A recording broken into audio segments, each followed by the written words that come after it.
Salam sejahtera, anda bersama saya Reza Zulkafli dan ini Niaga Awani. Kita mulakan dengan perkembangan saham di pasaran Asia yang dijangka meningkat susulan dagangan yang baik di Bursa Amerika awal pagi tadi.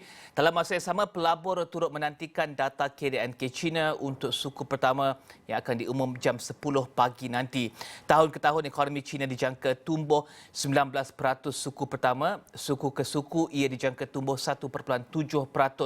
Terdahulu, saham di pasaran Amerika ditutup pada paras tertinggi dengan indeks Dow Jones meningkat lebih 34,000 mata untuk pertama kali. Ini disokong hasil bond perbendaharaan Amerika yang menurun dan jualan runcit pada Mac yang kukuh. Menurut laporan Reuters, S&P 500 turut meningkat ke paras tertinggi kali kedua minggu ini.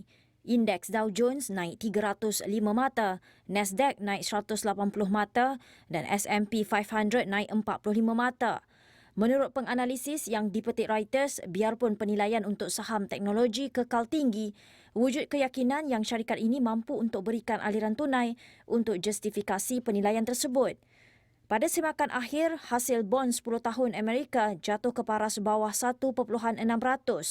Ini dengan pelabur dilaporkan terus yakin yang The Fed akan kekal kadar faedah rendah. Dalam masa yang sama, jumlah permohonan bantuan pekerjaan turut jatuh kepada 576,000 minggu lepas, paras terendah dalam setahun. Before we get started, I want to make it clear that there's some good news today, and that is that retail sales this last month have surged by 9.8% as American families received that $1,400 check because of the people in this room getting it done for me. And auto sales are up 15%. Things are moving. These checks are providing a heck of a lot of needed relief for families and in turn needed support for our economic recovery. And today's news comes on top of the recent news that we created 900,000 jobs in the month of March. First 2 months of our administration, we've created more jobs than the first 2 months of any administration in American history. Dan itu tadi Presiden Amerika Joe Biden menerangkan antara data ekonomi yang diumumkan minggu ini di Amerika. Dalam masa yang sama, Amerika sebelum ini turut catat kadar inflasi yang meningkat 0.6% bulan ke bulan pada Mac. Dan untuk bincangkan data-data ekonomi minggu ini dan juga apakah cabaran pemulihan di ekonomi Amerika, kita bersama dengan Ketua Pakar Ekonomi JUI, IQI, Shan Said. Shan, thank you for joining us. Shan, the inflation rates jumped to about 2.6% in March year on year. How do you see the remaining quarters inflation outlook as the Fed is not really concerned with the inflation rate? I think inflation will continue to go up. Already we have seen $2.8 trillion flooded into the market, and President Biden is asking for $3 trillion more for infrastructure. So inflation expectations, there are three ways, one is the financial markets going into that. The other is the household and the businesses, and the third is the professional forecasters. So everybody is expecting the inflation will go up. Fed is not concerned. I'm surprised because everybody can see that. So I think inflation expectations will continue to go up as we move along to next quarters. And auto sales also went up, right?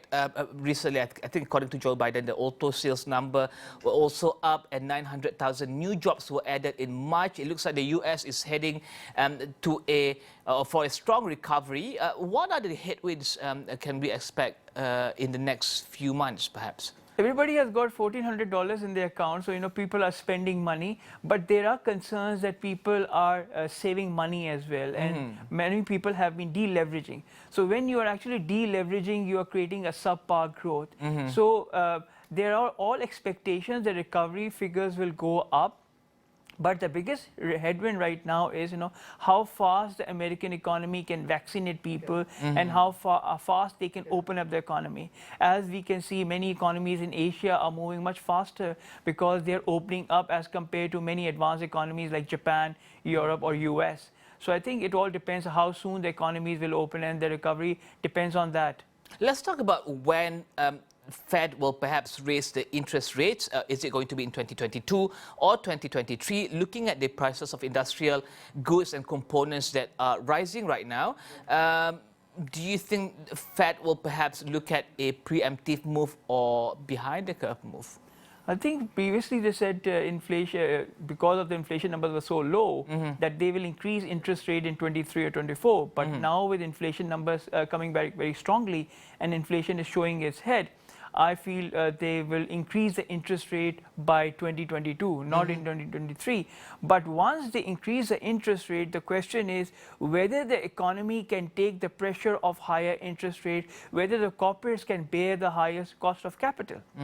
So I think it's quite premature to say, but in my opinion, the cost of increasing higher interest rate will be immense, and it will hurt the American economy not only in the short run but also in the long run. Both the Main Street economy and Wall Street finance numbers? Absolutely. When you increase interest rate, the biggest asset class that will get the hit is the bond market, and then equity markets will get the impact as well. So I think both these asset classes will get the impact of higher interest rates. China retail sales continue to show momentum and gaining strength. PMI is up, luxury auto sales are also up, while other economies are struggling to achieve growth in their economies. Tell us, the Chinese numbers or China's trade numbers also look great in March. What are some of the goods doing well right now? I think since last year, when the pandemic was quite severe, Chinese government adopted a very smart strategy that they named it dual circulation strategy. They supported the local businesses and they encouraged domestic consumption because more than half of the world was closed last year. So that really boosted the Chinese economy. And now I think more or less all the economies, especially in ASEAN, they are following the same dual circulation strategy. And we at Jiwai IQI continue to stand buoyant on Chinese economy. And for this year, we are expecting economy to grow between 7 and 8%. We will also get the China's GDP numbers for the first quarter of 2021 a bit later today. After a real strong growth of over about 2.6% in the fourth quarter on quarter, 6% year on year in the fourth quarter.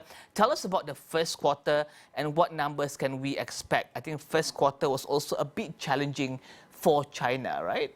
We expect Chinese economy to continue to grow at a very structured pace. We have offices in Shanghai and Hong Kong. What we have gathered from our people in Shanghai, that the growth will be between 6 to 8% for first quarter. And for this year, I think the average GDP will be between 7 and 8% for the full year. So we expect the Chinese economy to grow in a very structured manner. But tell us about the experience there in China. Are people really spending? Malls full of people right now buying things, consuming? Absolutely, Rizal. The consumer spending is very strong. The auto sales is up. People are buying homes. The industrial figures are up. Most of the people are quite domestic centric. So most of the domestic demand is very strong. They are not traveling. So because of that, as you know, Chinese consumers hold $2.9 trillion in assets, which is more than the AUM of UBS. So I think because of the rising income levels in China, the demand, the investment, and because of government support, it remains pretty strong.